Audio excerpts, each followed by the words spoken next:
Assalamualaikum warahmatullahi wabarakatuh. Perkenalkan, nama saya M. Zikri dengan NIM C1B021056 dari Prodi Manajemen Fakultas Ekonomi dan Bisnis Universitas Jambi.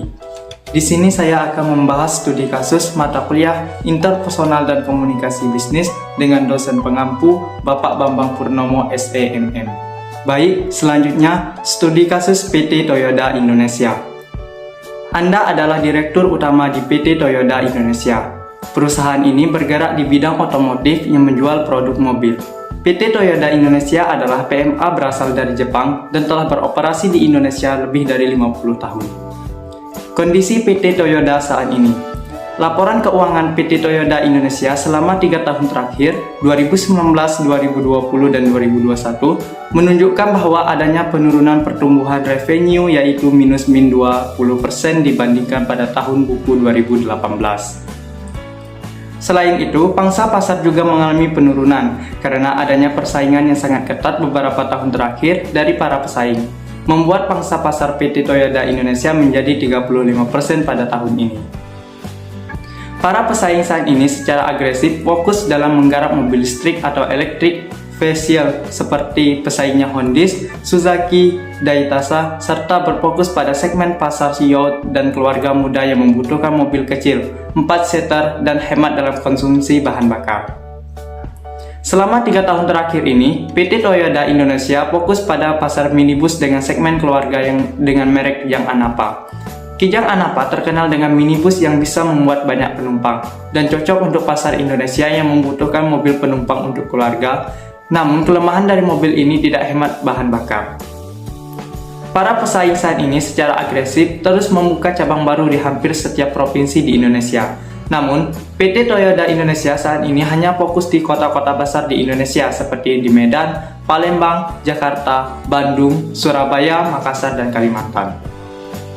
Tingkat kepuasan dan loyalitas pelanggan PT Toyota Indonesia saat ini mengalami penurunan. Hal ini dikarenakan produk andalannya New Kijang Anapa Reborn memiliki masalah dari sisi injection system, sehingga banyak sekali pelanggan yang komplain dan datang ke bengkel PT Toyota Indonesia. PT Toyota Indonesia saat ini masih berfokus menggunakan metode marketing campaign lama seperti iklan di televisi nasional, serta koran yang menghabiskan biaya promosi yang sangat tinggi, namun tidak signifikan terhadap kenaikan jumlah penjualan mobil.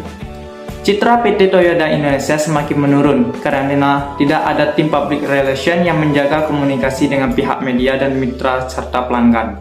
Sehingga ketika terjadi komplain dan lain-lain, hanya tim teknis yang melayani pelanggan dan tidak maksimal. Terakhir, visi, misi, serta beberapa informasi penting dari direksi hingga ke karyawan level bawah tidak terdistribusi secara merata dan sering menjadi miscommunication di antara karyawan dan manajemen. Baik, selanjutnya ada beberapa pembahasan yang akan saya bahas dalam studi kasus ini.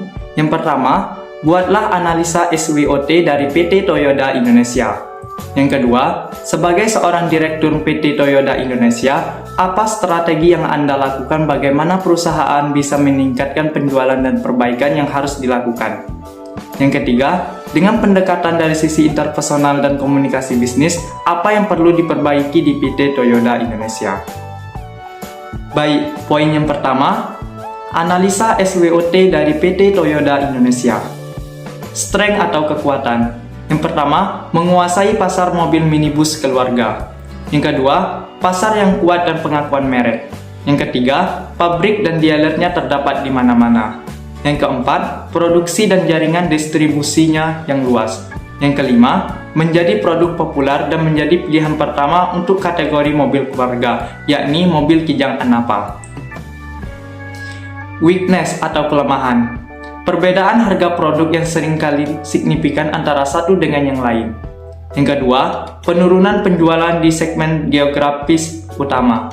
Yang ketiga, pergantian teknologi yang sangat dinamis. Yang keempat, selalu berfokus dengan mobil minibus keluarga, sehingga tidak fokus terhadap pangsa pasar anak muda yang membutuhkan mobil kecil. Yang kelima, boros bahan bakar. Baik, berikutnya, opportunity atau kesempatan. Yang pertama, dapat menambah titik penjualan, jadi tidak hanya di kota-kota besar. Yang kedua, kebutuhan masyarakat akan kendaraan hemat bahan bakar dan rendah biaya atau low cost. Yang ketiga, industri otomotif berkembang secara cepat. Yang keempat, menciptakan mobil untuk generasi milenial yang hemat energi. Yang kelima, menciptakan mobil listrik. Threat atau ancaman. Yang pertama, banyak pesaing. Yang kedua, penjualan mobil bekas yang terus meningkat. Yang ketiga, Toyota mengalami persaingan yang sangat besar dalam pasar mobil global. Yang keempat, adanya krisis ekonomi global. Yang kelima, ketidakstabilan ekonomi.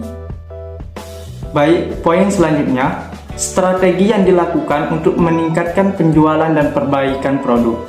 Yang pertama, memperhatikan keluh kesah konsumen dan terutama mengatasi permasalahan pada sisi injection.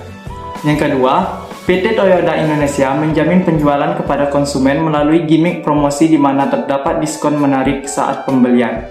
Yang ketiga, memperkuat kualitas produk. Yang keempat, seperti yang diketahui sebelumnya bahwa mobil Kijang Anapa itu boros dalam segi bahan bakar, jadi perusahaan dapat berinovasi dengan mengeluarkan teknologi baru mesin yang hemat bahan bakar. Yang kelima, mulai memperhatikan pangsa pasar anak muda dengan membuat produk baru berupa mobil kecil dengan 4 seater yang hemat bahan bakar. Yang keenam, memperluas pemasaran dengan menggunakan media sosial. Baik, poin selanjutnya, dengan pendekatan interpersonal dan komunikasi bisnis, apa yang perlu diperbaiki dari PT Toyota Indonesia? Yang pertama, negosiasi perlu dilakukan untuk mencapai kesempatan yang saling menguntungkan pihak-pihak yang terlibat. Seorang pebisnis pasti akan melakukan negosiasi dengan banyak pihak seperti suppliers, partner bisnis, klien, dan lainnya. Negosiasi bukan sekadar penggunaan kata yang tepat, melainkan juga pemilihan waktu, pengetahuan berdasarkan fakta dan data, serta rasa percaya diri ketika negosiasi sedang berlangsung.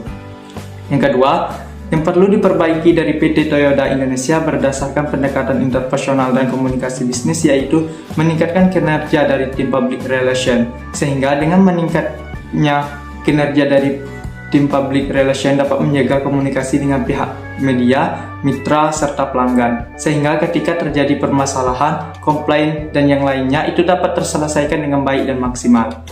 Yang ketiga, memperbaiki komunikasi antara atasan dengan karyawan, sehingga informasi yang diberikan dapat terdistribusi dengan baik dan tidak terjadinya miskomunikasi dan informasi yang diberikan dapat berjalan dengan baik.